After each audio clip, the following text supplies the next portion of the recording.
Dipersembahkan oleh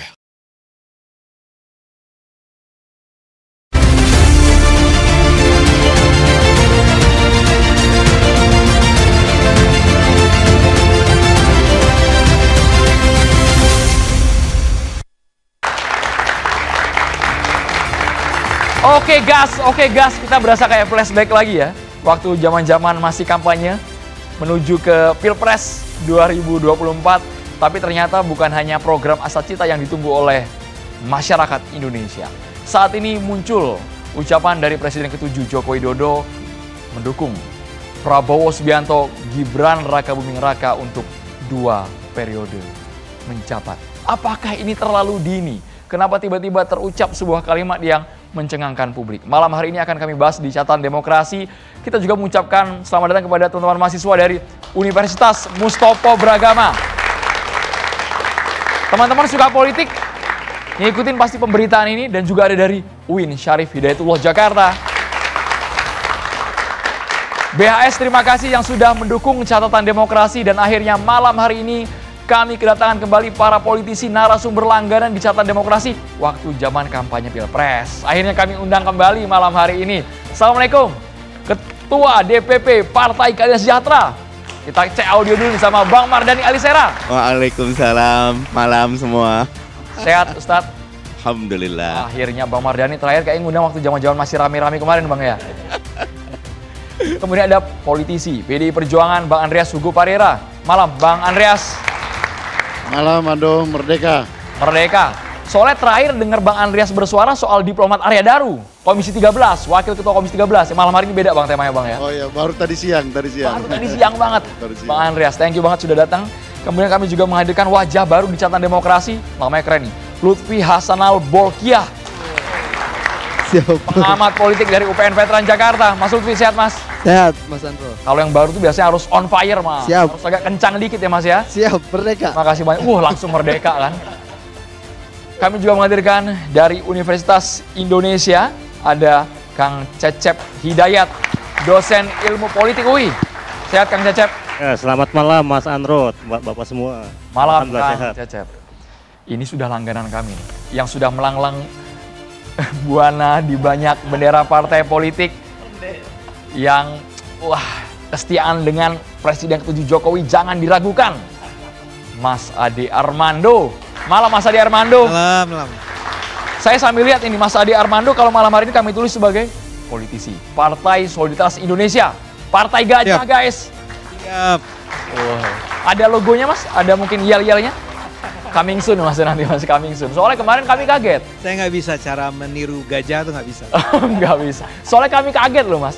Kemarin ketika pengurus baru PSI ada siluet gambar inisialnya J. Dugaan kami pasti jangan-jangan ini Ketua Dewan Pembinanya adalah Joko Widodo. Bener ya Mas Ade ya? Malam ini Seranda itu semua orang harus mendebak. jangan-jangan J Joko Widodo, Jeffrey Giovanni, Jadi Armando nggak ada kan, susah kan masuk-masuknya. Joko Anwar. Joko Anwar, bahaya ini kesebut nama nih, kita nggak bisa cocokologi kita malam hari ini ya. Kami juga menghadirkan ada Bang Norman Hadinegoro, Ketum Perjuangan Rakyat Nusantara. Sambut salam saya, oke guys. Sekali lagi, oke guys. Sekali lagi, oke guys. Terima kasih. Luar biasa ini ya. Jadi kalau abang satu ini udah siap, yang namanya dibully di media sosial dia siap. Karena dia tidak main media sosial katanya, jadi aman. Gak akan diintip tulisannya katanya gitu ya. Saya boleh langsung ke Bang Mardhani Alisera. Bang Mardhani, apakah shock, kaget mendengar ucapan maunya Jokowi itu ya Prabowo Gibran 2 periode? Kalau melihat Pak Jokowi itu, saya dari awal sudah mengatakan do not underestimate with this guy. Ya. Beliau bukan ketua umum partai, bukan pengusaha, bukan orang kaya, bukan juga orang yang punya banyak koneksi, tapi 2 periode bisa memimpin Indonesia spesial. Don't underestimate ini dari tahun 2014 ya? Dari tahun 2014. Dari 2014. Udah diramalkan ini orang sembarangan. Dan terbukti 2 periode lancar. Nah, tetapi untuk pernyataan kali ini saya tetap berpikir ayamnya berkokok terlalu cepat gitu. fajarnya masih sangat panjang, tetapi pasti ada maksud dan tujuan. Salah satu kelebihan Pak Jokowi itu sangat detail membaca survei.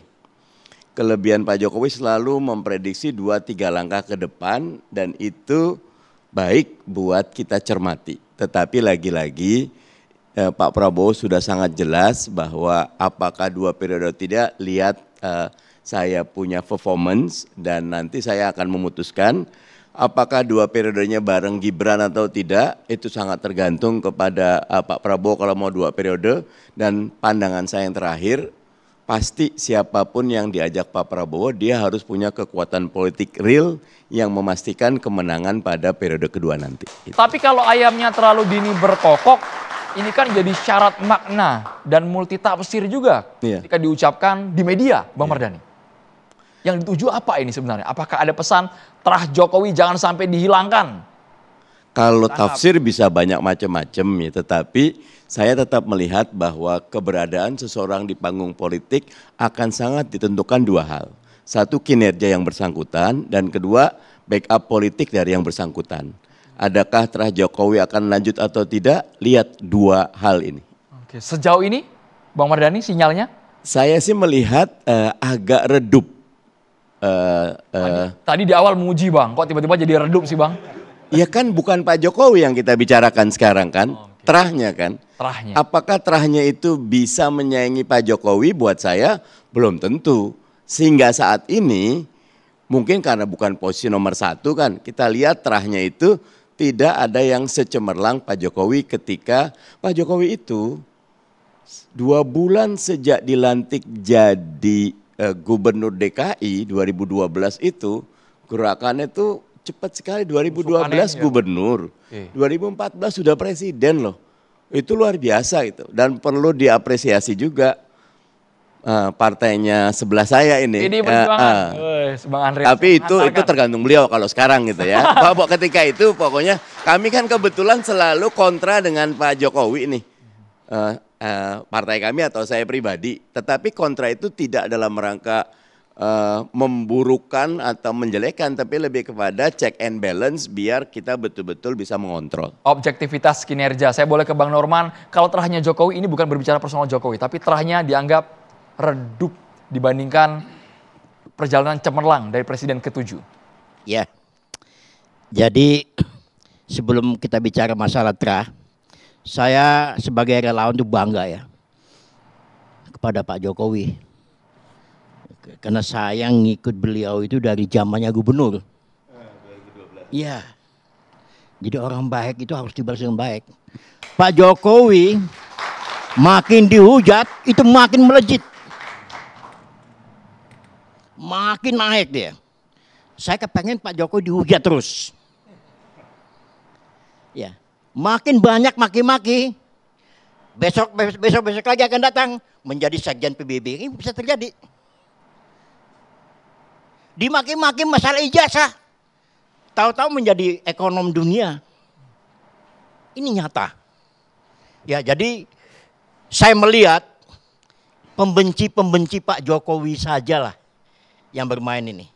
Apalagi di dalam kelompok RT 16, RW 24.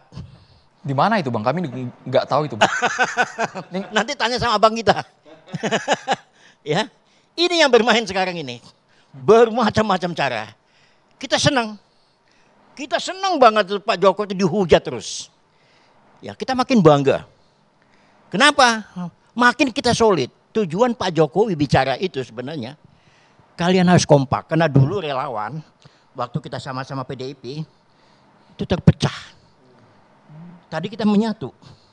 PDIP dengan relawannya Pak Jokowi. Kata Pak Jokowi tegak lurus saja. Ada yang nggak tahan juga relawan. Pindah ke PDIP. Nah kami ini sisa-sisa tegak lurus. Sampai sekarang masih eksis. Alhamdulillah saya lihat jadi kemarin ini PKS ini Pak Presiden meresmikan Munas ya. Nah, berarti udah pro pemerintah ini kalau saya lihat ini. Ya. Jadi masalah Gibran, siapa bilang meredup? Justru orang sekarang itu yang ditakut itu Gibran. Takut karena apa Bang sama Gibran Bang? Sama Wapres? Takut jadi yang akan datang itu orang udah Gibran. Jadi bermacam-macam cara bagaimana caranya mengganjal Gibran. Dengan isu ijazahnya dan segala macamnya. Ya. Gibran bagi saya, Gibran ini masih muda. Ya ini penggemblengan. Nggak usah dipedulikan, jalan aja terus, semakin matang. Ya. Ini wakilnya anak muda loh Gibran ini. Wakilnya kalian. Jangan mau kalian itu orang tua aja yang jadi pemimpin. Anak muda pun juga bisa jadi pemimpin. Itu sementara dari saya, Bung. Mahasiswa mau ngomong tapi nahan-nahan nih Bang. Soalnya nanti kamera kami disorot masuk sama dosen, ditandain sama dosen nanti. Bang Andreas komentar lu Bang, boleh Bang? Ada yang mengatakan terahnya Jokowi redup, tapi Bang Nurman masih yakin betul itu banyak sosok-sosok potensial, putra-putranya Presiden ke-7, mereka sudah siap untuk menempuh 2029 nanti. Ya, kalau kita lihat politisi, pemimpin, politisi, satu hal yang kita perlu perhatikan adalah idiosyncrasy-nya. Di teori politik itu ada satu pendekatan untuk melihat perilaku ucapan dari seorang pemimpin. Nah, untuk kemudian kita menganalisa dan menilai dalam bilang idiosyncrasy dari si pemimpin. Nah, di situ kan kita bisa merekam jejak rekor dari si pemimpin tersebut atau si politisi tersebut di dalam perjalanan waktunya gitu kan. Nah, kalau kita lihat apa yang disampaikan oleh Pak Jokowi ya terutama dari periode-periode 3-4 bulan sebelum sebelum Pilpres, banyak hal yang kontradiktif dari apa yang dia sampaikan gitu kan. Kemudian juga ada juga yang menyampaikan bahwa dia menyampaikan ya sen kiri belok kanan. Itu menunjukkan bahwa ini pemimpin cerdik gitu. Dan pemimpin yang cerdik itu bisa menggunakan segala cara gitu. Saya ingat ya seorang filsuf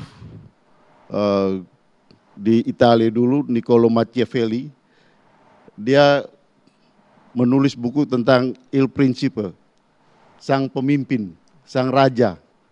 Nah, bagaimana cara untuk berkuasa, mempertahankan kekuasaan itu bisa menggunakan segala cara gitu. Termasuk ya di dalam ucapan-ucapannya untuk kemudian mengelabui lawan gitu. Nah, disitulah kecerdikan daripada sang pemimpin untuk berkuasa, mempertahankan kekuasaan, atau memperluas kekuasaan, melebarkan kekuasaan. Nah, dalam perilaku seperti inilah saya lihat ya Pak Jokowi orang yang cerdik. Di dalam memainkan semua peran-peran politiknya termasuk di dalam ucapan-ucapannya. Dan dalam hal ini ya tentu ini apakah hal ini baik atau tidak, tentu rakyat yang akan menilai gitu. Nah, di dalam kasus seperti ini apa yang beliau sampaikan misalnya berkaitan dengan dua periode atau mendukung Prabowo Gibran maju 2 periode. Prabowo Gibran untuk 2 periode gitu. Ada yang menyatakan bahwa terlalu pagi. Ya kalau terlalu pagi itu relatif. Tapi disitulah kelebihan sekaligus kecerdikan daripada sang Jokowi ini gitu. Bagian cek ombak kah ini Bang? Ya kita kan tahu kan Pak Prabowo sendiri menyampaikan bahwa dia belum mau untuk bicara tentang periode yang berikut. Jadi mengakui sebentar. Anda nggak usah. Dia ya Pak Prabowo presiden yang sebenarnya dia yang menentukan kan bahwa dia mau dengan siapa ke depan itu Pak Prabowo yang putuskan gitu. Pak Prabowo sendiri menyampaikan bahwa dia ya belum mau memutuskan, dia mau dievaluasi dulu gitu. Tapi ya disitulah kecerdikan dari Pak Jokowi menyampaikan lebih dulu gitu. Mengklaim lebih dulu gitu. Yang sebenarnya itu wilayahnya partai-partai politik gitu. Kalau dulu kan beliau bisa menggunakan ya partai politik, bisa menggunakan para menterinya untuk berbicara gitu. Tapi sekarang kan tinggal relawan gitu yang apa dia punya gitu. Walaupun Panggung relawan solid katanya Bang, relawannya sangat solid, relatif besar. Ya, relawan itu instrumen, relawan itu alat daripada Jokowi gitu. Untuk kemudian dimanfaatkan untuk berkuasa lagi. Sehingga Niccolo Machiavelli bilang sang pemimpin itu kalau untuk dia bisa menggunakan segala cara, termasuk segala alat, termasuk juga menghukum orang gitu.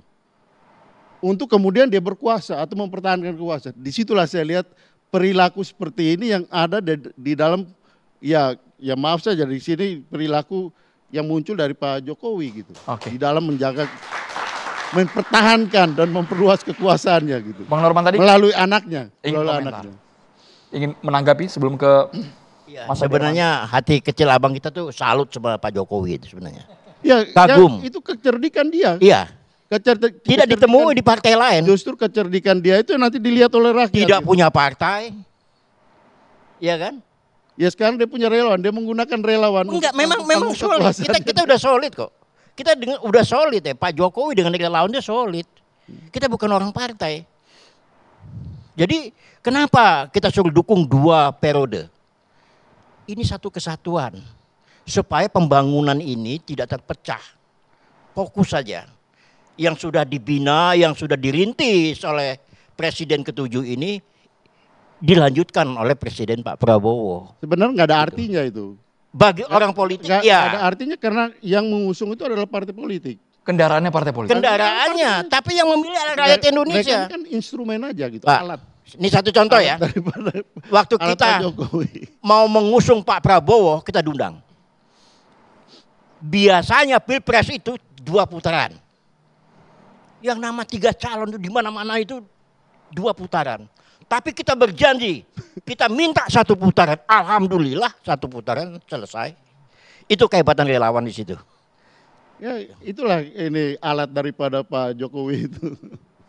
Maksudnya Dan alat mereka bagaimana? alat untuk berkuasa, dia berkuasa. Oke, udah nggak berkuasa lagi. Ya kan mempertahankan kuasa melalui anaknya tadi. Oh, anaknya kan Pak Prabowo yang minta. Oh enggak. Nah, Pak Prabowo belum PDI minta ditolak oleh kita bicara ke depan. oleh kita Gibran. bicara ke depan, kita bicara ke Ya. depan. PDI minta ditolak oleh Gibran. Ya, Kita tidak bicara masa ke depan, lalu ya? kita bicara, Ya. bukan Enggak, bicara ini jelas Nah, kok. topiknya beda. Anies minta ditolak oleh Gibran. Kita bicara ke depan, Bapak-bapak, tidak Ini ke mungkin depan lagi ini. 3-4 tahun Artinya- lalu terjadi. Wapres kita ini, Enggak, konteksnya beda ini. enggak, wapres kita memang Nggak langsung paham Pak Prabowo persoalan, yang nggak paham minta. persoalan. Bang Mardhani, Enggak paham persoalan. Norman memberikan komparasi antara relawan dan juga mesin partai politik. Jokowi sejauh ini kita tidak tahu menempel di partai politik mana. Tidak ada sama sekali mungkin sejauh ini karena belum dideklarasikan sama PSI. Mungkin ya Mas Adi, ini kan masih interpretasi kami, para jurnalis. Sebetulnya kalau politiknya ya PSI salah satu kendaraan. Kaisang, Karena anaknya ada di situ. Ketua Umum. Kemudian beliau menggunakan selama waktu itu tuh 2014 tuh sesudah selesai Pilpres, pandangan saya ketika Pak Jokowi itu quote negarawan, bubarkan relawan biar dia bisa bekerja penuh. Tapi kelebihan Pak Jokowi, beliau justru memelihara para relawan itu dengan baik walaupun ada dampaknya. Mungkin beberapa dikasih sebagai komisaris BUMN dan lain-lain. Tidak melanggar peraturan karena komisaris memang beberapa relawan punya kapasitas untuk itu. Tapi itu kelebihannya sehingga dengan demikian relawan itu bisa menjadi salah satu mesin dalam beberapa hal.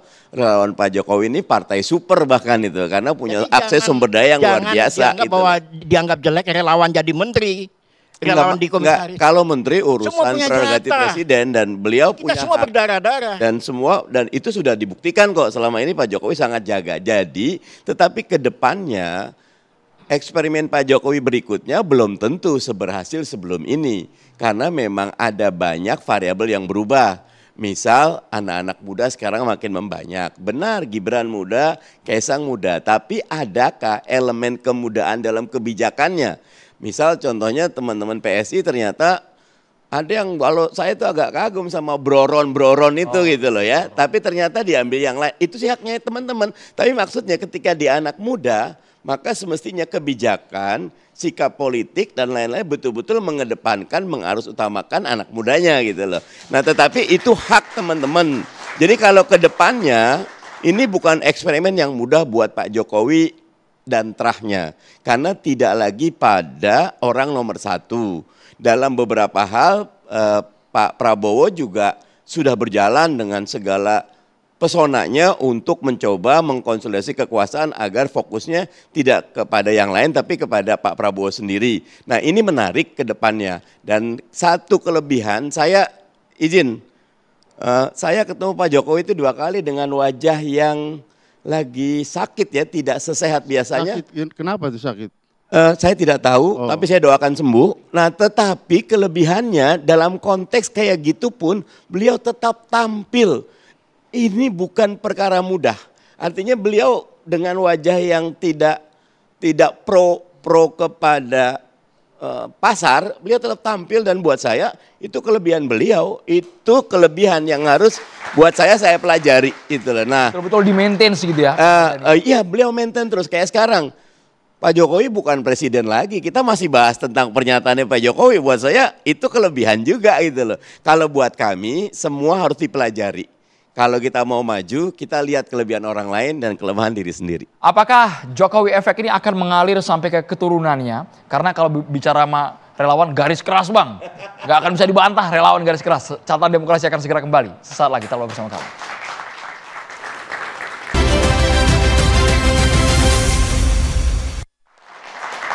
Saya boleh mungkin sebelum ke Mas Ade ya, kita dengarkan suara yang baru di Catatan Demokrasi.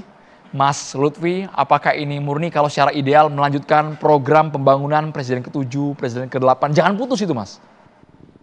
Jangan putus, maksudnya dalam konteks mendukung pasangan Prabowo Gibran di 2029. Nah ini sebetulnya kalau saya boleh usul, kenapa enggak Gibran dan Jokowi gitu 2029? Atau mungkin sekalian aja Pak Jokowi mendukung Gibran dan Pak Bobi, kan bisa juga sebetulnya. Nah, tapi kan kalau saya yang bicara, mungkin dosen gitu, pengamat, pasti nggak sebesarnya Pak Jokowi yang bicaranya. Ini kan artinya bahasa tuh nggak netral gitu. Bahasa tuh punya satu sisi punya konteks, tapi di sisi lain dia terbuka untuk tafsir. Nah masalahnya di sini, masalahnya adalah ketika Pak Jokowi menyampaikan kalimat itu kan mengkonstruk atau membangun realitas baru. Menguji ulang posisi komitmen dari relawan, dari elit, dari mungkin publik gitu. Semuanya diuji ulang oleh Pak Jokowi gitu. Jadi kalau ini bukan menjibak rumput untuk mengeluarkan ular, sebetulnya bukan itu. Kalau saya boleh mengutip ini, Zhao Jiyu dari dinasti Tang, dia bilang soal throwing a brick, melemparkan batu bata to attract jade, untuk mendapatkan giok gitu kira-kira. Jadi saya pikir apa yang dilakukan Pak Jokowi di luar tujuan aslinya itu sebetulnya melempar batu bata untuk dapat giok. Melempar apa? Batu bata untuk mendapatkan giok. Maksudnya apa? Batu bata tuh ya bisa guyon, bisa hal kecil, atau Pak Jokowi sering bilang sah-sah aja kan demokrasi. Gak ada masalah dengan pernyataan tersebut. Cuman masalahnya batu bata itu diharapkan berpotensi jadi giok. Bisa membaca ulang, mengidentifikasi peta di sana. Bahkan dari sana Pak Jokowi bisa membentuk realitas. Membangun, kita tahu misalnya sebelumnya ada soal Jokowi 3 periode. Atau kita tahu ada tambahan 2 tahun. Atau ada banyak narasi. Wacana itu kan dia mampu mengkonstruksi realita tadi. Lewat apa? Ya misalnya bagi relawan tadi penyampaian atau diksi yang disampaikan oleh Pak Jokowi adalah call for loyalty. Berarti bukan wacana normatif, bukan ini Mas ya? Apapun tujuan asli Pak Jokowi, tetapi dipahami oleh relawan sebagai ajakan untuk meningkatkan loyalitas, gitu. Komando sifatnya. Tapi mungkin bagi elit, pesan yang nyampe atau tafsir yang nyampe adalah claim of bargaining power. Ini bargainnya Pak Jokowi nih. Dia masih diskursif kingmaker. Tapi bagi publik, nah ini tafsirnya juga bisa beda bagi publik. Bisa jadi misalnya setidaknya bagi saya ada soal normalitas isu yang tabu. Maksudnya isu yang tabu, kita tahu di awal waktu mendengar misalnya Jokowi 3 periode kan tabu, secara demokrasi bahasa itu tabu. Tapi kalau lama-kelamaan didiskusikan pelan-pelan gitu, publik langsung kayaknya masuk akal. Terbelah gitu, wacananya kemudian jadi normal. Yang awalnya tabu, dia jadi normal. Nah sama, tambahan 2 periode juga, 2 tahun juga sama. Mungkin awalnya tabu tapi lama-kelamaan diperbincangkan oleh publik jadi normal. Termasuk maju periode kedua ini. Nah termasuk mungkin mengulang pola yang sama saya kira. Oke, Mas Adi Armando pengaruhnya masih sangat kuat dari Presiden ke-7 Jokowi. Jadi apa pertanyaannya? Pengaruhnya masih sangat kuat dari Presiden ke-7 Jokowi untuk melanjutkan Oh, iya. legasinya. Iya.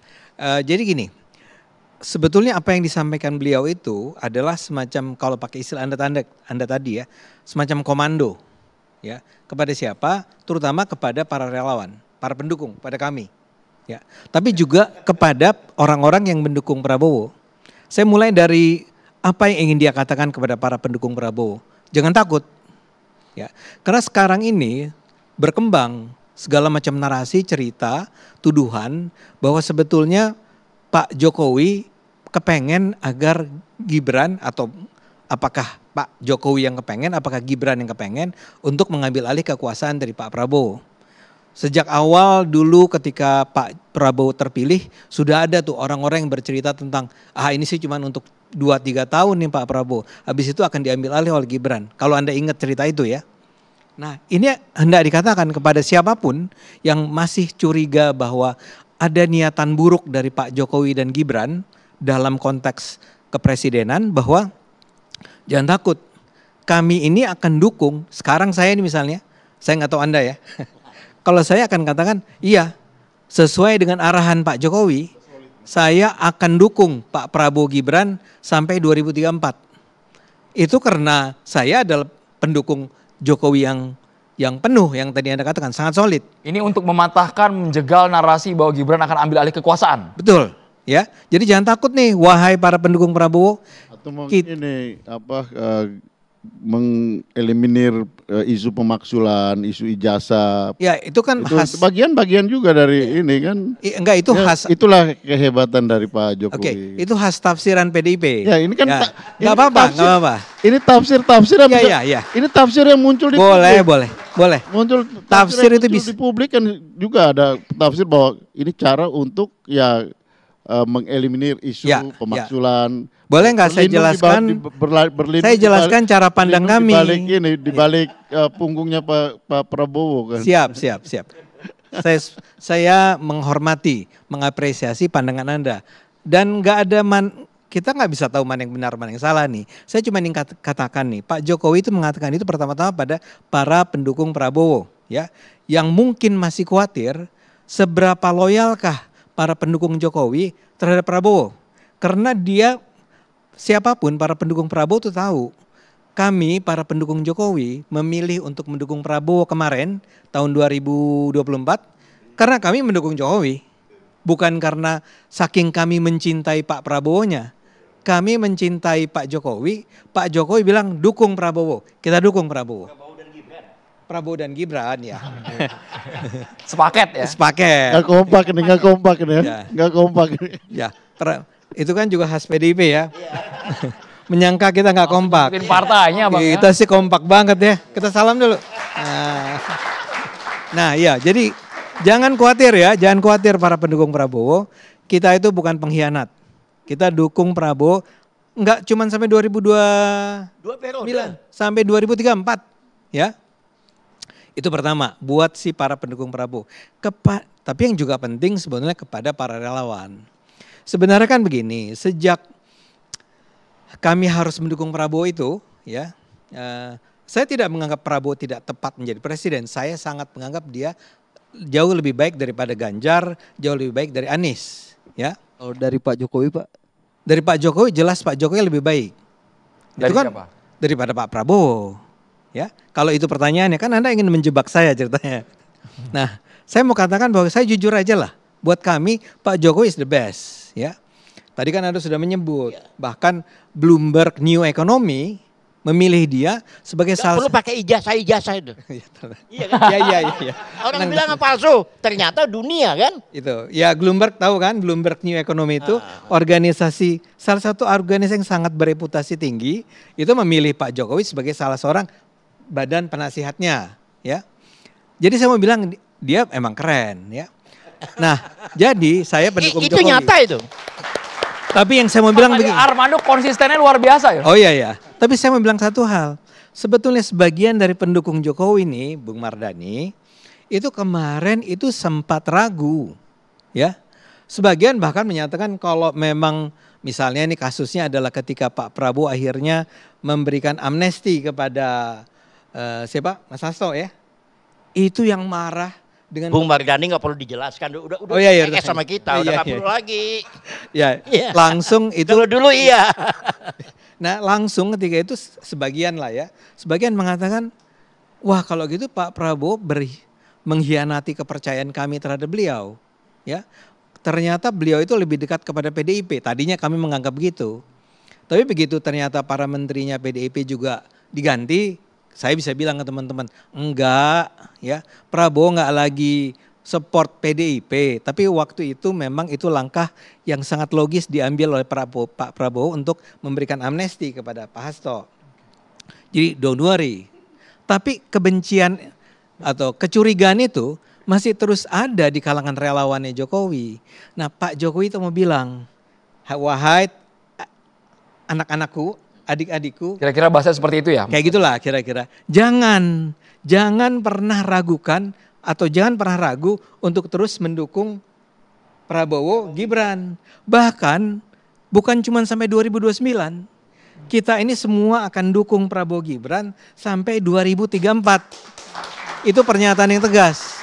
Sekarang kita enak nih di kalangan relawan. Kalau saya kan memang pure, memang percaya sama Pak Jokowi akan memberikan arahan yang baik. Jadi saya Mas Ade. nanti dulu sedikit aja. Sedikitnya agak tebel nih soalnya. Enggak, saya sangat yakin bahwa sebagai pendukung Jokowi kami memang harus mendukung Pak Prabowo Gibran sampai 2034 ya. Kalau masih ada pendukung Prabowo yang curiga sama kami, be it. Ya udah, mau diapain ya.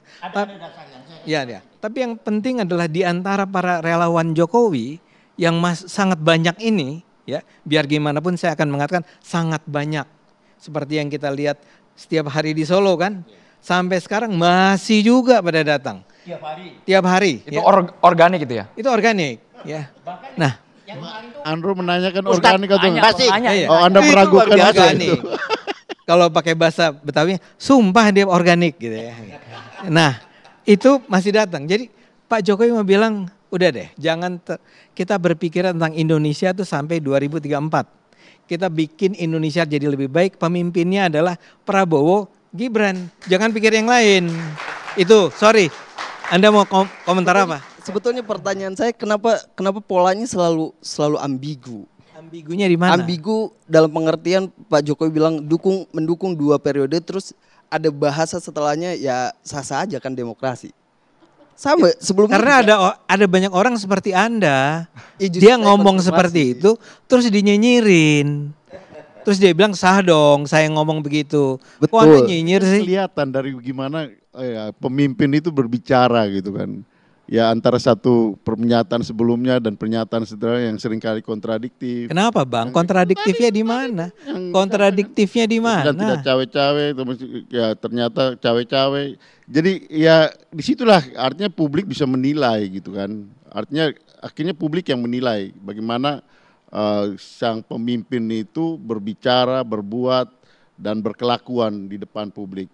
Ya jujur aja Indonesia ini ya sekian lama kita terbuai dengan pola seperti itu gitu. Ya dulu kan PDIP yang dukung Pak Jokowi 10 tahun ya. Jadi ini menurut saya juga ini adalah suara, maaf ya Bang, suara dari orang-orang yang kalah. Tadinya menang bersama Jokowi. PDI Perjuangan tetap menang. Menang Mana apanya? Menang pemilu. Anda nggak masuk. 16 saya katakan tadi itu. PDI Perjuangan kemarin menang pemilu. Ya. PDI Perjuangan kemarin menang pemilu. Nah seperti ini Bang, maksudnya jadinya kalimat Pak Jokowi didiskusikan karena ada celah tadi, ada ambiguitas di sana. Apakah ini di makna Saya tanya ulang, ambiguitasnya di mana? Dia cuman bilang, kan sederhana kalimatnya. Wahai para relawan, dukung Prabowo Gibran. Jangan dibalik Bang ya. Jangan dibalik. Itu dibelokin. Tadi dia bilang Gibran Jokowi kan, wah ini khas bener Anda ini. sah. Apa? Kalau Gibran Jokowi kan nggak bisa Jokowi Gibran. Nggak, Gibran Jokowi juga nggak bakal didukung oleh kita. Kan saya mau bilang bahwa Pak. di mana ambigunya? Itu pertanyaan besar saya. Karena ini sama sekali nggak ambigu. Ada seorang mantan presiden bilang ke para pendukungnya yang masih terus bekerja, ya. Dan dia bilang, jangan risau ya. Nih kalau Anda mau dengar arahan saya, kita ini akan dukung Prabowo Gibran bukan hanya 2024, 2029 tapi 2029, 2034. Kalimat ini sampai diulang 2 kali ya? Iya. Kalau silakan. Jadi yang pertama buat saya sah saja. Pak Jokowi, Mas Gibran, PSI, teman-teman relawan melakukan move politik untuk memastikan bahwa keberadaan Gibran dan terah Jokowinya tetap dalam panggung demokrasi. Pernyataan Mas Ade tadi benar kok bahwa memastikan Pak Jokowi, Pak Prabowo yakin Gibran dan tim Pak Jokowi ingin dukung sampai 2 periode dan itu bagus, stabilitasnya terjaga sehingga Pak Prabowo bisa lanjut. Tetapi lagi-lagi pertanyaan saya, adakah akan terwujud? Saya tetap menyatakan masih jauh panggang dari api. Karena apa? Bagaimanapun mulai banyak kekuatan politik lain yang menyaingi pengaruh dari Pak Jokowi. Betul, Pak Jokowi memang orang luar biasa pada zamannya. Tapi sekarang dengan Pak Prabowo yang terus melakukan pekerjaan besar dia, partai-partai lain juga terus memperbaiki diri, maka kontestasi menjadi menarik. Monggo teman-teman pengen memajukan Gibran, tapi partai-partai lain juga akan mengajukan calon-calon terbaiknya. Baik itu Betul untuk itu. mendampingi Harusnya Pak Prabowo atau Betul. yang lain. Dan itu menjadi kontestasi yang sehat. Dan tidak perlu buat saya, ini jelek, tidak bagus kok. Tinggal apa tawaran terbaiknya untuk mengeluarkan Indonesia dari middle income trap Dan countries. itu kita tunggu Pak. Apa tawarannya biar Indonesia punya job creation yang lebih banyak apa, dan itu menjadi kontestasi yang sehat. Bagus itu loh. Saya tambah sedikit aja. Jadi gini ya, kita mengharapkan ada Gibran lain di partai. Gibran lain. Gibran lain, jadi anak-anak muda. Contoh, bisa datangnya dari bupati, datangnya dari gubernur. Coba kalau Anda tanya masalahnya KDM, seluruh Indonesia tahu tuh siapa itu KDM. Jadi maksud Bang Norman role modelnya yang paling pucuk Gibran. Iya, Gibran. Jadi Gibran kan wakil presiden. Oke. Jadi tokoh yang muncul itu bisa datangnya dari gubernur yang di daerah-daerah yang potensial, ya kan? Bisa datangnya dari bupati, bisa datangnya dari wali kota. Nah, jadi yang saya inginkan bahwa ini belum nongol. Kalau kita tanya sama KDM, nggak mau dia jadi wakil. Dia sendiri ngomong, saya tetap ke Pak Prabowo. Tahu diri, saya membangun Bandung, Jawa Barat. Itu kelebihannya tuh. 2024 duet Prabowo Gibran berhasil. Tapi kalau diulang kembali ke 2029, apakah duet ini akan sama berhasil atau ada saingan yang lebih hebat? Wahai pemirsa, kita Lebih harus berhasil. jeda dulu di Catatan Demokrasi.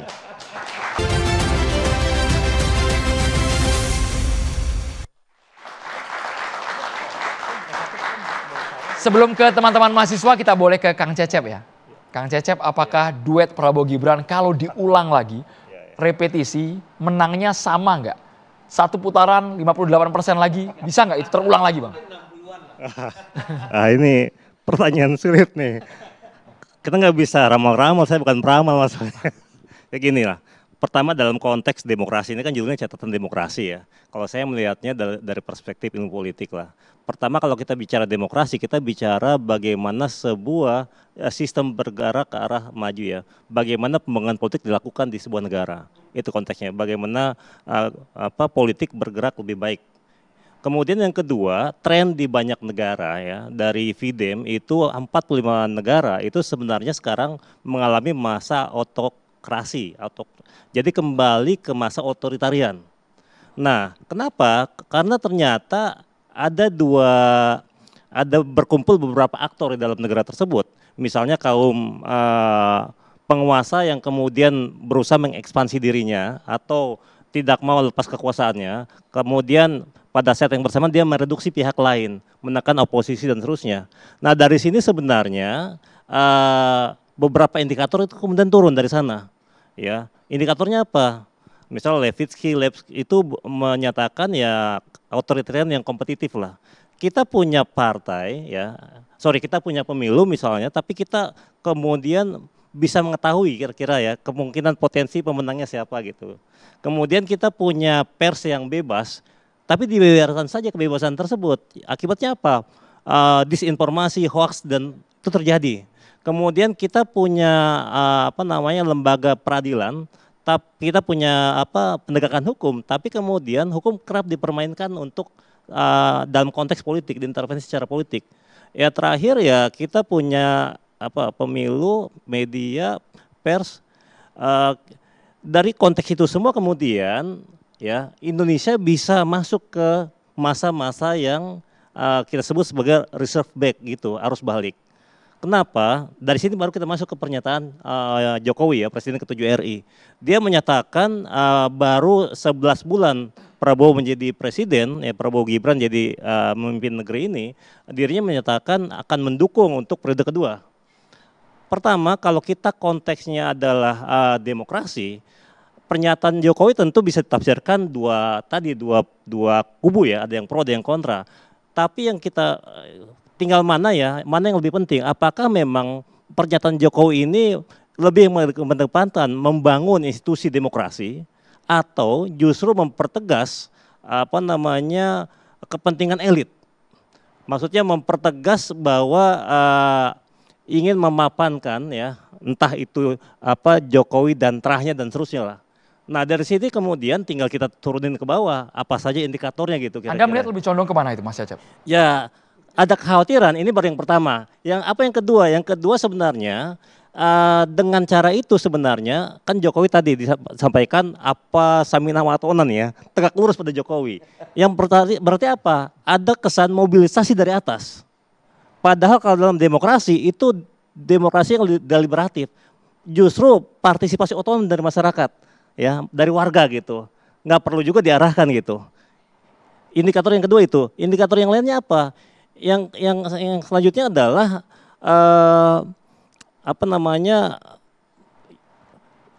dalam kondisi kayak seperti ini ya, ada kemungkinan akhirnya bisa dikategorikan ya.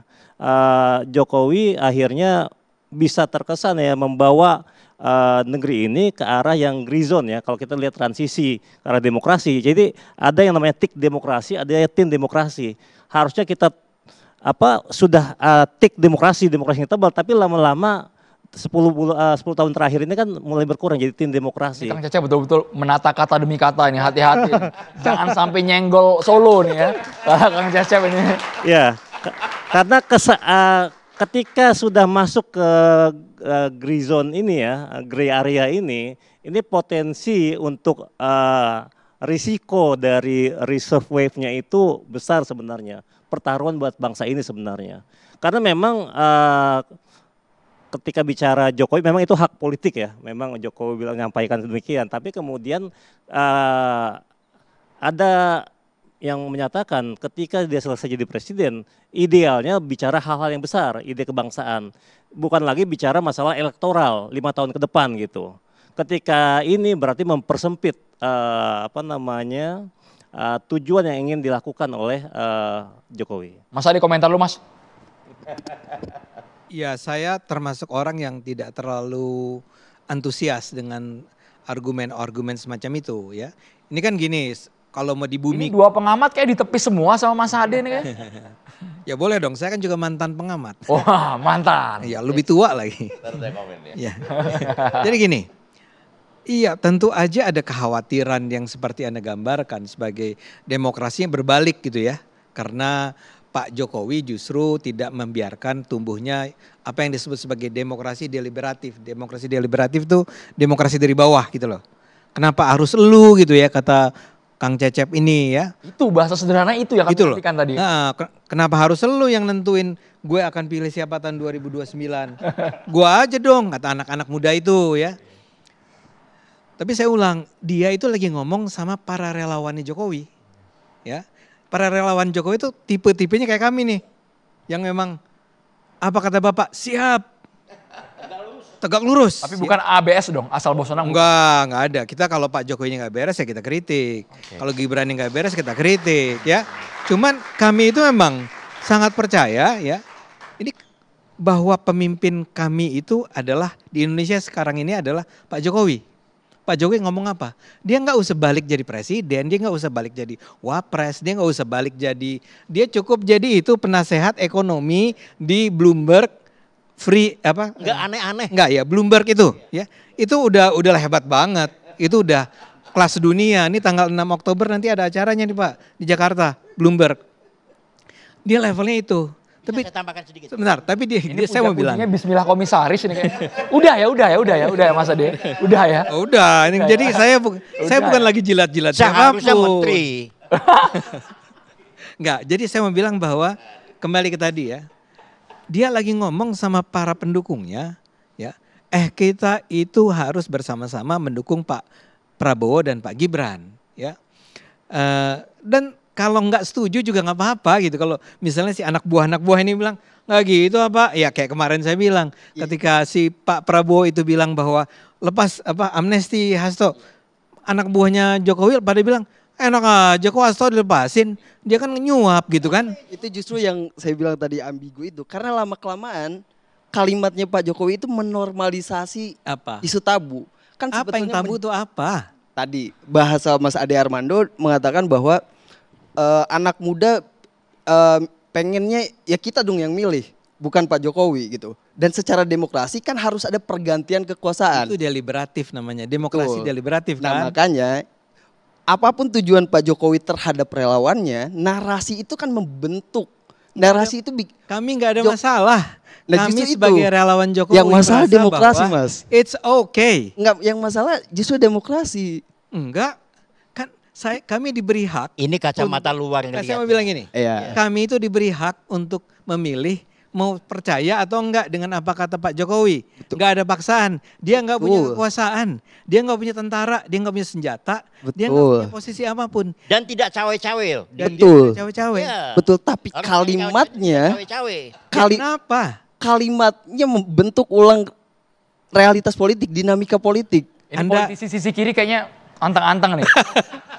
Bang Mardhani. Enggak gitu, Cap. Saya Mas itu poin Enggak, saya. sebentar Mas. Maksud saya adalah bahwa yang tadi saya maksud normalisasi isu tabu itu mirip polanya dengan Jokowi 3 periode. Iya. Throwing a brick itu kan untung waktu itu ditolak. Kalau diterima, Emang siapa yang Sebentar. majuin ide 3 periode? iya, terlepas dari siapapun, tapi kan relawan mendukung itu. Loh, kenapa saya vote masalahnya? Saya ikut demo Hah? untuk Saya nggak menolak. bicara- Gimana sih Anda? Saya nggak bicara Berarti saya. Kaya. Posisi relawan tetap fair. Kalau ada yang tidak sejalan dengan demokrasi, Kami nggak dikritik keras. setuju itu 3 periode. Enggak, ini bukan soal Mas Ade setuju apa tidak, tetapi narasi yang dimunculkan ke publik itu kan dinormalisasi lama-kelamaan dan kalau itu disambut oleh publik, diterima, bisa jadi atas nama dukungan publik Tapi itu lanjut bukan 3 dari periode. Jokowi. Itu lama-kelamaan Tidak dari menggeser Jokowi. garis demokrasi yang awalnya ini nggak boleh, tiba-tiba ya boleh lah, ya bolehlah 3 periode itu Nggak boleh. normalisasi. Betul, saya nggak menanya Mas Ade. Wacana publik bergulir ke sana. Ya waktu itu belum mereka ini yang dipakai relawan, tapi kan ada menteri, ada partai politik yang dipakai untuk mendorong 3 periode tambah 2 tahun. Kita mengalami itu. Itu ada Lagi-lagi instrumen ya, lain, ya, tapi ya, case-nya bukan. sudah close Ini ya. mereka belum Case belum close, belum kalau soal dipakai. periode sudah selesai waktu. Sudah selesai. Ya itu Bang Mardhani. polanya Saya- sama. Kita ke Bang Mardhani lu. Saya- Dari PKS nih. Ini ayat-ayat mau keluar nih dari PKS nih. Pertama saya dukung Lutfi sama Kang Cecep bahwa demokrasi itu dari rakyat, oleh rakyat, dan untuk rakyat. Tapi fakta di Indonesia memang seperti ada textbook thinking dan ada realita yang jauh dari textbook thinking. Contoh, Selalunya kalau sudah 2 periode maka 1 tahun terakhir ada lemdak fenomena. Pemimpin 2 periode itu akan ditinggal. Pada zaman Pak Jokowi sampai last minute hasil kepuasan publiknya masih di angka 78-80%. Itu beda dari teorinya. Saya melihat kenapa Pak Prabowo ngambil Mas Gibran, faktanya memang yang paling populer dan paling bisa menarik suara bukan Gibrannya, Jokowinya. Itu fakta. Nah, faktanya. Nah, yang paling asosiatif dengan Jokowi ya bukan orang-orang yang ditunjuk Jokowi, anaknya. Terjadilah perkawinan yang terlarang itu karena MK 90 itu ya. Apapun itu sudah terjadi. Terlarang dari mana? Ya MK 90 itu bikin kita rame, ya itu fakta. Nah, yang terjadi sekarang, Kang Lutfi, Kang Cecep, kita harus melawan adanya upaya-upaya mengajak demokrasi itu menjadi isu elit dan ditentukan oleh elit.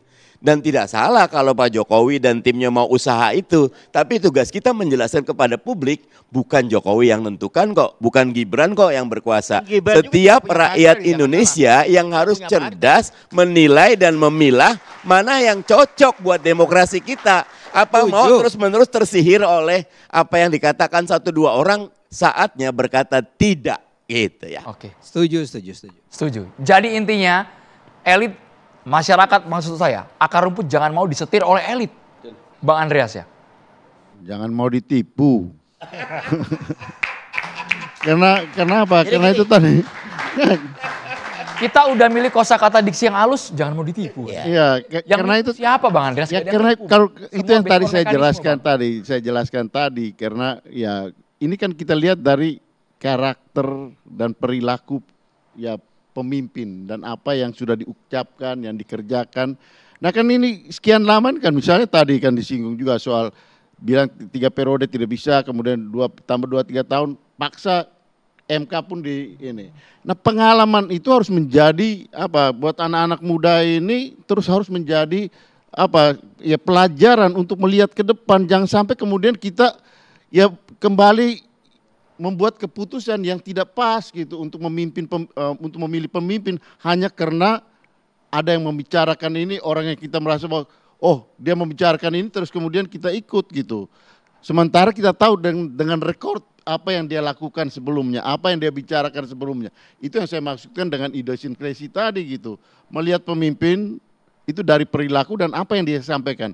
Banyak hal yang kontradiktif kan yang tadi saya katakan. Dari apa yang dia ucapkan dan apa yang dia lakukan. Ini bukan PDIP ini soal belum move on kan Pak ya? Ini soal integritas. Kenapa? Bukan karena PDI Perjuangan belum move on. Betulnya itu. Nggak, kalau PDI Perjuangan ya kami partai berjalan untuk ya apa mencapai kemenangan dan kemudian ikut di dalam proses politik yang ada. PDI Perjuangan kemarin menang pemilu. Bila kita menang. Ya Ganjarnya kalah sih. Ya Ganjar ya kita dukung. Berapa? 18? Oh itu Oh, 16. dan 2 kali PDI Perjuangan sudah biasa di dalam proses seperti itu gitu. Dan Jokowi pun dulu kami dukung dan menang.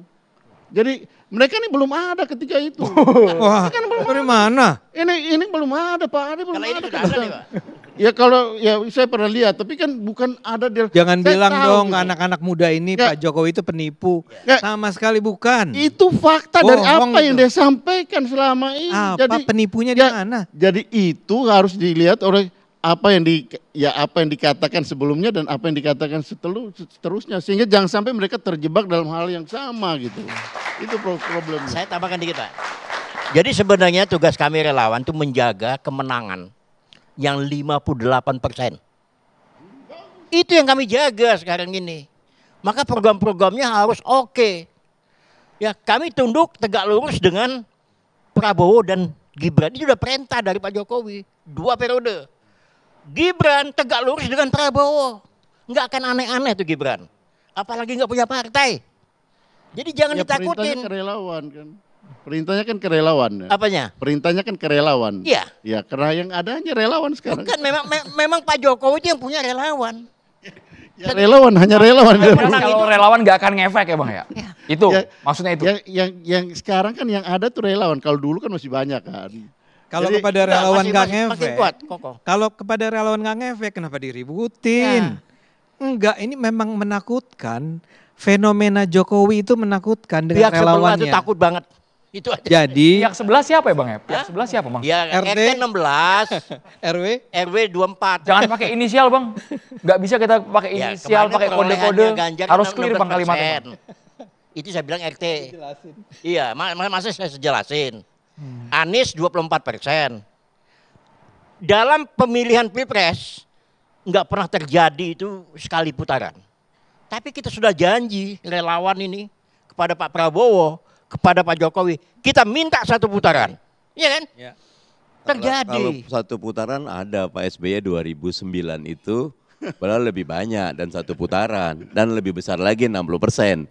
Enggak kenapa namanya relawan semangat boleh ya buat saya. Tetapi bahwa kedepannya akan terjadi kontestasi yang menarik dan ini menjadi catatan agar publik menjadi lebih aware bahwa namanya semua elit, semua pemain akan mencoba menarasikan, melemparkan diksi-diksi yang memang bisa membuat orang tertarik, itu haknya. Ya. Nah, tinggal pastikan diksi itulah diksi yang melahirkan kecerdasan, bukan diksi yang malah mengurung saya setuju sekali. pikiran-pikiran masyarakat. Saya setuju sekali dengan Bung Mardhani ini. Hanya dengan Bung Mardhani berarti Mas Adi setuju malam hari ini ya? Kalau dengan PDIP agak susah. Dengan Bung Mardhani ini saya sangat setuju. Maksud saya begini, ya ini kan memang dalam demokrasi terjadi pertarungan narasi, terjadi pertarungan gagasan. Ya, kami adalah orang-orang yang sepenuhnya sekarang ini mendukung Pak Prabowo. Kami ingin katakan bahwa kami tidak akan berubah nih, kecuali sampai ada perintah lain. Tapi kan perintah lain tidak akan datang begitu saja. Kalau sampai misalnya saya nggak tahu, ini kan ada upaya terus menerus nih buat memecah belah Prabowo dan Jokowi, Prabowo dan Jokowi, Prabowo dan Jokowi. Bisa nggak itu berhasil? Bisa aja, tapi kita akan tadi mengikuti janji para relawan, kita akan cegah jangan sampai Prabowo dan Jokowi terpecah. Kita akan terus berada di bawah, di belakang Pak Prabowo sampai tahun 2034. Kalau Anda nggak setuju, itu hak Anda sepenuhnya. Maju lagi aja dengan calon-calon presiden baru di luar Pak Prabowo dan Gibran. Masih 4 tahun lagi tapi ada pihak juga yang mengatakan kok kesannya Prabowo Gibran jalan masing-masing ya. Sesaat lagi kami akan segera kembali. Hanya di catatan demokrasi pemirsa.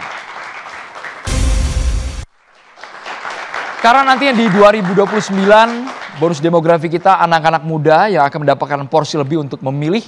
Kita libatkan teman-teman mahasiswa dari Universitas Mustopo Beragama. Silakan. Boleh sambil berdiri Mas? Perkenalkan, nama saya Ferry Alfiansyah dari Fakultas Ilmu Komunikasi Universitas Profesor Dr. Mustopo Beragama. Saya pertama ingin menanyakan ke semua narasumber. Pertama, tadi kan kita sudah membahas bagaimana hal-hal yang terjadi di pemerintahan saat ini gitu. Bagaimana kans atau peluang dari pasangan Prabowo Gibran ini lanjut ke periode selanjutnya, dan tadi sempat dibahas juga adakah mereka itu berjalan masing-masing gitu, apalagi dengan ketenaran Pak Prabowo sekarang yang dimana menjadi pembicara ketiga di PBB, lalu dengan Pak Gibran yang ada Pak Jokowinya. Dan untuk satu pertanyaan lagi untuk Pak Ade, adakah relawan Pak Jokowi itu mengkritik gitu pemerintahan Prabowo Gibran saat ini selama 1 tahun ini, gitu. Terima kasih. Kita boleh ke pertanyaan yang kedua dijawab Mas Adi sebelum nanti ke Kang Cecep. Kansnya gimana? Yang mana? Yang mengkritik Mas Adi. Selama 1 tahun pemerintahan ini, relawan apakah mengkritik secara objektif, fair? Ya misalnya saya sendiri kan, saya mengkritik itu makan gizi gratis. Ya saya bilang ini idenya mungkin keren, ya uang yang terkuras ke sana sudah sedemikian besar. Tapi kelihatan sekali penyelenggaraannya, pelaksanaannya berantakan. Dan itu pasti bukan karena kesalahan Pak Prabowo dong. Pak Prabowo tuh idenya udah bagus ya. Masyarakat nggak boleh tidak lagi bisa menikmati makanan bergizi. Tidak boleh ada yang tidak menikmati makanan bergizi, harus ya.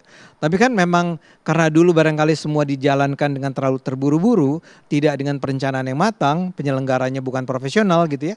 Jadinya yang terjadi sekarang yang keracunan, yang sakit dan segala macam. Dan itu harus diperbaiki. Nah, saya bisa bicara tentang berbagai kritik lainnya. Kami itu kalau saya dan kawan-kawan sih merasa bahwa bahkan terhadap Jokowi aja dulu kita bisa kritik, apalagi sekarang dengan Pak Prabowo. Dan saya merasa bersyukur alhamdulillah bahwa pemerintahan kita baik Jokowi maupun sekarang Prabowo itu bukan pemerintah yang gampang merah telinganya gara-gara dikritik, gara-gara diberi masukan. Ya walaupun kemarin ada kasus, tadi juga saya bicara ketika istirahat tuh saya bilang sama Bung Mardhani juga dia setuju. Itu Kalau Jokowi kritiknya yang mana ya? Dari relawan mengkritik Jokowi bagian mana ya? Banyak waktu yang itu. Baru-baru ini deh, kasus baru-barunya. Nah, kalau baru-baru ini dia kan udah nggak presiden. Oke. Kalau dia nggak presiden ngapain juga kita kritik? Ya, bahkan ada statement yang blunder mungkin. Nggak ada. Kalau blunder nggak ada ya. Tapi saya mau katakan bahwa saya kembali ke tadi yang soal si Pak Prabowo itu, yang kasus itu wartawati CNN itu, yang menurut saya sih nggak pantas banget. Cuma sekarang kita baru dengar nih bahwa itu sebetulnya bukan datang dari atas. Anda tahu kan kasusnya kan, yang dia dicabut surat ID card istana. ID card istananya. Jadi saya rasa kalian tuh harus cukup bahagia punya pemerintah yang mendengar apa yang dikatakan masyarakat. Dan saya rasa Anda nggak boleh pernah berhenti mengkritik siapapun, termasuk rektor Anda barangkali ya. Termasuk maksud saya adalah ke siapapun gitu ya. Termasuk juga kepada presiden, kepada siapapun, kepada Pak Jokowi kalau Anda mau kritik. Tapi memang kita harus belajar mengkritik dengan baik, dengan benar. Ya jangan sekedar ngomong tapi kemudian ya misalnya kritik kemarin kita terhadap demonstrasi-demonstrasi tersebut, kenapa kok jadi bakar-bakar gitu kan? Kenapa jadi ada penjarahan? Tapi kalau Anda mau mengkritik anggota DPR yang Anda bilang bahwa nggak pantas sama sekali itu penghasilannya, ya harus dilakukan. Jadi kita jangan berhenti di situ. Itu barangkali jawaban saya. Oke, Kang Cecep soal kans Prabowo Gibran 2029 kansnya. Oke, jadi pertama untuk seorang presiden ketika dirinya selesai pada periode pertama, kemudian tidak ada skandal besar, potensi untuk maju itu besar sebenarnya. Itu yang pertama. Kemudian siapa yang akan diajak? Apakah kemudian yang sebelumnya? Nah, di sini kemudian saya kira ini menjadi sebuah strategi politik jangka panjang buat dari Jokowi sebenarnya untuk mengawinkan kembali Gibran dengan Prabowo. Karena saya kira sebagai seorang politisi ya, pakar politik, ahli politik bahkan 10 tahun jadi presiden, itu dirinya melihat 2029 anak-anaknya belum bisa bertarung secara lebih otonom. Paling mungkin adalah 2034, karena itu juga ketika PSI ya disampaikan kan mereka akan maju di 2034. Jadi ini butuh magang 10 tahun kira-kira untuk kemudian mempersiapkan 2034. Jadi di sinilah kemudian ya Jokowi itu berusaha membangun stabilitas ya, dengan tadi ada pendukung yang bisa dikerahkan. Oke, PSI masih kecil, tapi rewalnya klaim Jokowi kan masih banyak gitu. Itu yang bisa digunakan mendukung Prabowo untuk 2029-2034. Nah, di sini kemudian saya kira dalam konteks yang lain, aktor-aktor yang lain ya, kita banyak tokoh yang lain yang mungkin bisa mendampingi Prabowo atau bahkan maju berhadapan dengan Prabowo kalaupun maju di 2029. Itu. Nah, tapi dalam konteks demokrasi ketika kita taruh di awal, ini kan dianggap jadi mempersempit ruang oposisi sebenarnya. Ini harapannya jangan terjadi demikian. Ya, bagaimana dibiarkan saja sebenarnya ide-ide ini muncul sebenarnya. Apalagi kemudian jangan sampai ini isunya jadi isu elitis. Oke. Itu sebenarnya. Mas Lutfi, secara kalkulasi apakah masih bisa maju pasangan yang sama? Tentu kalau di endorse Pak Jokowi, karena ini yang saya bilang tadi, saya nggak ada soal dengan Pak Jokowinya. Yang saya bicarakan adalah soal wacananya yang dibuat oleh Pak Jokowi. Akhirnya mahasiswa menghitung, oh iya ya gimana Prabowo Gibran nanti ya. Nah, yang awalnya mungkin itu tidak terfikirkan, sama dengan isu-isu sebelumnya gitu. Jadi Pak Jokowi punya pola repetisi gitu. Dia mengulang pola itu. Dia melemparkan batu demi mendapatkan giok tadi. Ya kalau, nah menariknya ya kalau itu direspon publik, lanjutkan. Mujarab nggak selama ini? Ya kita lihat di mungkin di 3 periode, mungkin di 2 tahun nggak mujarab. Tapi itu bermanfaat untuk meloloskan Gibran ke cawapres gitu. Bagi saya polanya mirip gitu. Nah, masalahnya di sini, masalahnya adalah kita jadi terbiasa dengan perdebatan yang personalistik. Akhirnya jadi soal kalau Kalau nggak sepakat berarti Anda tidak mendukung keberlanjutan. Kalau sepakat misalnya berarti Anda mendukung keberlanjutan. Jadi kita dihadapkan pada oposisi biner gitu. Tentu tadi soal kan satu hal itu strategi politik. Tetapi soal yang menurut saya penting adalah soal demokrasinya, kita lagi-lagi dihadapkan pada oposisi biner, suka dan tidak suka, pendukung dan tidak gitu. Sangat subjektivitas maksud Anda? Iya betul. Bukan cuma subjektivitas tapi oposisi biner. Jadi kalau misalnya saya di titik ini mengkritik Pak Jokowi, terus saya langsung dibilang, oh berarti saya sedang mendukung Pak Prabowo. Kan nggak begitu gitu, oposisi binernya gitu. Nah, percakapan atau wacana yang dilahirkan oleh Pak Jokowi, saya tidak melihat ada gagasan di sana. Saya melihat arah untuk membentuk oposisi biner gitu. Jadi akhirnya relawan semakin loyal. Pada saat yang sama terbatas pilihan kita. Tadi benar kata Mas Cecep. Jadinya membatasi oposisi sejak dini gitu. Itu Bang Andreas selama ini mungkin melihat sejauh ini Bang ya, 11 bulan menuju ke 1 tahun ini, Bang Andreas melihat antara Prabowo dan Gibran makin solid, makin kompak untuk menjalani program Asta Cita ini, atau sudah mulai jalan masing-masing ini Bang? Kan kesan yang muncul di publik ada juga Bang, narasi itu yang berkembang. Bang Andreas. Ya, saya kira saya tidak terlalu banyak melihat wakil presiden sih di dalam peran-peran pentingnya gitu. Tapi ya kalau Pak Presiden tentu melaksanakan banyak hal dan keputusan, karena selama ini juga belum pernah kedengaran Pak Presiden memberikan penugasan khusus apa gitu pada wakil presidennya gitu. Yang saya tahu tadi kami barusan ngobrol dengan salah seorang pejabat, ada satu tugas penting yang berkaitan dengan itu pun tidak diberikan gitu. Jadi kebetulan tadi kita ngobrol di DPR tadi. Jadi ya kalau dengan situasi seperti itu yang tadi yang Mas Lufti sampaikan gitu. Bagaimana kita berharap ini ke depan dengan menempatkan, membuat posisi tidak ada pilihan lain gitu. Jadi anak-anak muda ini diajak untuk berpikir bahwa inilah pilihan ke depan kita gitu kan. Ya meskipun bicarain sama relawan. Nah itu yang dimaksudkan dengan oposisi biner tadi gitu. Jadi ya orang dikungkung di dalam cara berpikir, ya hanya inilah pilihan, suka atau tidak suka. Namanya berkutat di sana-sana aja Bang ya? Ya itu tadi, dan itu ya pernah dilakukan juga sebelumnya, dilakukan beberapa kali dengan cara yang kurang lebih sama. Jadi ini pola yang berulang, makanya tadi dari awal kan saya katakan bahwa bagaimana kita menilai pemimpin itu dari idiosinkresis, dari perilaku dan apa yang diucapkan gitu. Dan ini terjadi di dalam beberapa seri di dalam. Tapi Anda optimistis dengan langkah Gibran? Kita tunggu terobosan gebrakan dalam 4 tahun ke depan?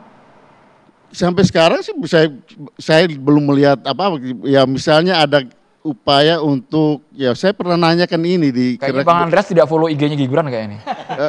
Ya kan ada kebijakan yang resmi kan, sebagai kan kalau IG sih kita semua ini punya IG, anak-anak ini lebih jago-jago soal Instagram. Kan biasanya semua kinerja diupload di sana Bang. Enggak, ya kan presiden itu, wakil presiden ini mereka kan pejabat resmi yang diberikan fasilitas oleh negara. Misalnya yang berkaitan dengan di awal itu artificial intelligence, bukan lapor Mas Wapres. Oh, lapor Mas Wapres. Saya tanya di dalam rapat resmi di Komisi 13, karena mitra kami itu adalah Seknek kan, karena ada bagian yang digunakan anggaran negara yang digunakan untuk kepentingan itu, kepentingan lapor Mas Wapres. Ya sekarang tidak kedengaran lagi gitu. Dan apa yang sudah dilakukan dengan itu gitu. Nah ini kan contoh-contoh konkret yang berkaitan dengan apa yang kita maksudkan dengan kinerja tadi gitu. Sekarang apa sih sebenarnya yang real kita lihat di dalam penugasan dan apa yang sudah dilakukan gitu. Selain daripada kalau bagi-bagi itu semua orang juga bisa Mas. Ya kalau hanya sekedar datang kasih susu, kasih kaos, ya anak kecil juga bisa kalau kayak gitu. Tapi kan kalau seorang pejabat, ya apalagi dalam posisi yang begitu tinggi dan diberikan fasilitas yang begitu hebat, tentu dia harus berbuat juga lebih daripada anak-anak muda ini gitu. Sementara sekarang kita dibuat satu itu tadi yang dibilang oposisi biner, yang kemudian anak-anak muda ini dipakai, oh ini karena muda gitu, makanya kita pilih dia gitu. Nah ini kan jadi menempatkan orang di dalam situasi tidak punya pilihan atau hanya ada di dalam putaran yang ada di situ. Atau karena pilihan lain belum bermunculan Bang? Ya pasti akan bermunculan, pasti akan bermunculan. Jelang 2029 akan Pasti akan banyak bermunculan, ya pasti akan bermunculan. Saya nggak tahu berapa banyak, tapi pasti akan bermunculan. Bang Mardhani, makin kompetitif 2029, ada mungkin yang secara kemampuan bisa menyaingi sosok yang saat ini mungkin unggul. Ada satu klausul keputusan MK yang membatalkan presidensial threshold.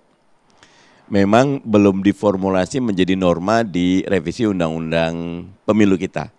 Tetapi keputusan MK itu final dan mengikat bahwa setiap partai politik peserta pemilu berhak untuk mengajukan calon presiden dan wakil presiden.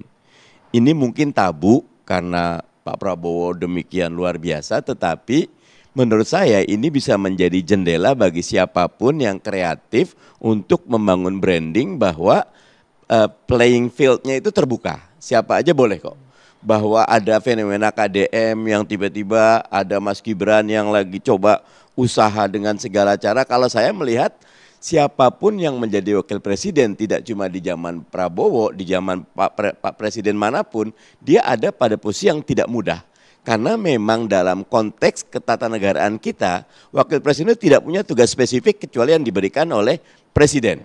Dan ketika ada cerita di zaman Pak SBY periode pertama, Pak JK sangat aktif, energik, ternyata last minute tidak dijadikan kelanjutannya, padahal pertumbuhan ekonomi saat itu dalam banyak cerita bagus itu loh. Nah sehingga memang siapapun, bukan cuma Mas Gibran ya, siapapun ada pada posisi yang sangat sulit, tidak bisa menjadi dua matahari kembar gitu loh. Jadi harus subordinat, jangan menonjol daripada presiden ya? Dalam banyak hal ini tidak sehat.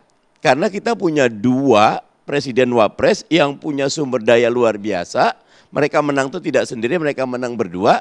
Dalam pandangan saya akan sangat baik kalau ada duit tunggal. Seperti Soekarno-Hatta. Tidak bisa Indonesia itu diurus cuma oleh satu orang kok. Demikian luasnya, demikian beragamnya, demikian berbedanya. Saya bahkan sangat mendukung otonomi daerah yang diperbesar. Jangan semuanya Jakarta sentris. Luar biasa. Singapura itu cuma 5 juta, Finlandia 3 juta, Qatar 3 juta. Tapi ketika diberikan otonomi, mereka tumbuh berkembang. Di kita tidak ada otonomi yang diberikan. Lihat undang-undang keuangan pusat daerah. Otonomi itu ada 26 diberikan ke daerah, tapi uangnya nggak ada gitu, otoritasnya nggak ada. Sehingga yang terjadi hampir dari 514 cuma 3 sampai 4 daerah yang PAD-nya itu dicukupi oleh yang APBD dicukupi oleh PAD-nya. Ini kan masalah besar. Yang maksud saya harusnya presiden oke, kamu urusin otonomi daerah, kamu urusin ekonomi 8%, kamu tidak ada masalah dan tidak perlu kita merasa ini bukan saya 2 periode, saya 3 periode, bukan. Ini gimana tanggung jawab kita untuk keluar dari middle income trap country, gimana kita keluar dari job creation, gimana kita menangani demikian banyak. Kasihan sekali bangsa 290 juta ini gitu loh. Semua bergerak punya niat tulus untuk memajukan bangsa. Nah paling enak. Jangan ada saling curiga di antara kita. Semuanya saling percaya, kita kontestasi. Jujur, boleh kok. Kalangan elit sih yang paling kita curigai sebenarnya Bang Mardhani ya. Nah buat saya elit juga harus belajar. Makanya saya nggak seuzon kok Pak Jokowi, kami ketika kritik Pak Jokowi, Pak Jokowi presiden kok. Saya pernah ditanya di satu Pak Mardhani kan ngotot ganti presiden. Pernah dikriminalisasi enggak? Enggak tuh saya. Makanya saya berani kritik aja gitu loh. Nah intinya adalah ayo jangan takut. Selama kita punya data fakta, kritis dan konstruktif, kita bisa membangun negeri. Wah. Dan kami yakin betul sekarang pemilih sudah sangat cerdas. Mereka tahu mana yang kinerjanya menonjol, mana yang tidak bekerja sama sekali. Catatan Demokrasi akan segera kembali sesaat lagi. Menerka, tapi conclusion juga, implikasinya terhadap koalisi partai politik kalau memang pasangan ini kembali duet di 2029. Bang Mardhani dulu boleh Bang, sekaligus konklusi. Ya itu haknya Pak Prabowo yang menentukan nanti presiden. Dan Pak Prabowo punya berdasarkan tren 1 tahun ini peluang beliau di 2029 maju lagi besar. Walaupun 4 tahun ke depan kita akan lihat ya. Tetapi apapun maka ini sehat. Kalau Pak Prabowo dengan Mas Gibran berprestasi, maka siapapun yang ingin melawan atau melirik Prabowo agar jadi orang nomor 2-nya harus bekerja keras untuk menunjukkan kita lebih baik kok ketimbang Mas Gibran. Kita lebih punya solusi kok, kita lebih punya kekuatan politik kok. Itu yang akan menentukan. Jadi bukan Prabowo, bukan Gibran yang menentukan, tiap partai politik menentukan diri sendiri untuk berprestasi lebih baik lagi. Bang Norman. Kalau kami sederhana ya, 2 periode ini sebenarnya menjaga program-program pembangunan. Seperti korupsi, ini harus kita berantas, kita dorong sama-sama.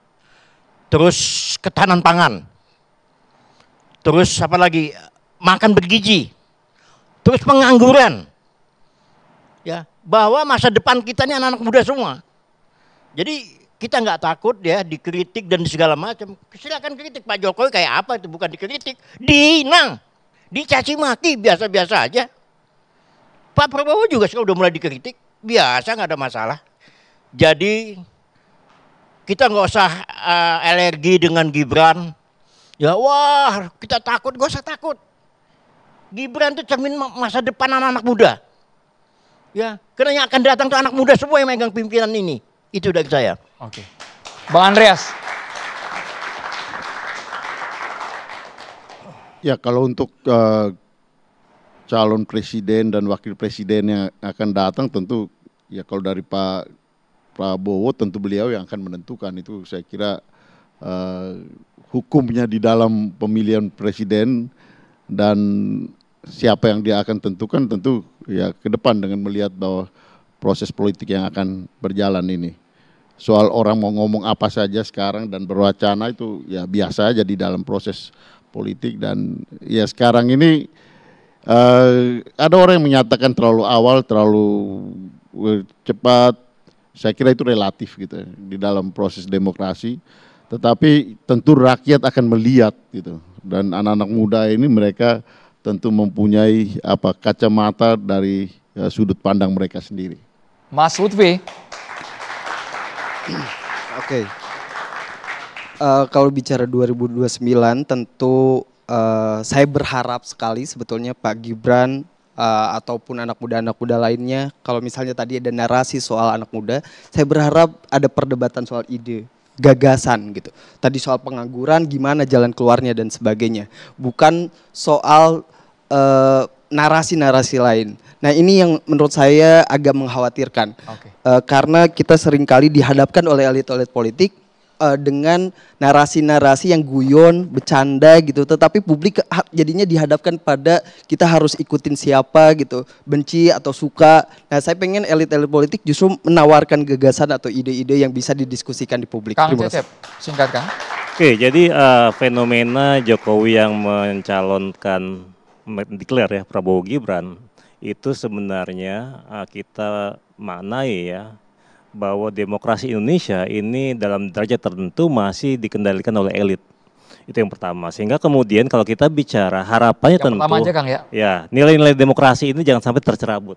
Karena nilai demokrasi tetap harus tumbuh dan anak-anak muda yang hadir di ruangan ini itu perlu menjadi virus kebaikan ke teman-teman yang lainnya. Kang Adi Armando. Ya. Saya rasa sebetulnya Pak Jokowi cuma ingin bilang bahwa kita jangan berantem terus lah, ya. Kita bersatu. Nah dia sampaikan itu kepada para relawannya. Relawan udah ya, jangan berantem lagi. Kita dukung aja Prabowo Gibran sampai 2034 dan dia katakan pada pendukung Prabowo jangan khawatir.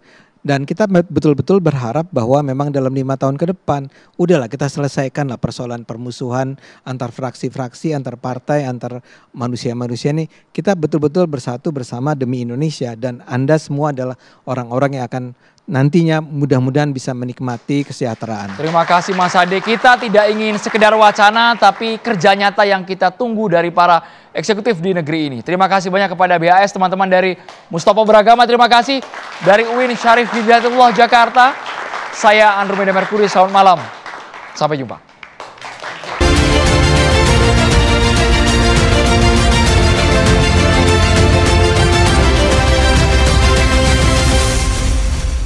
Dipersembahkan oleh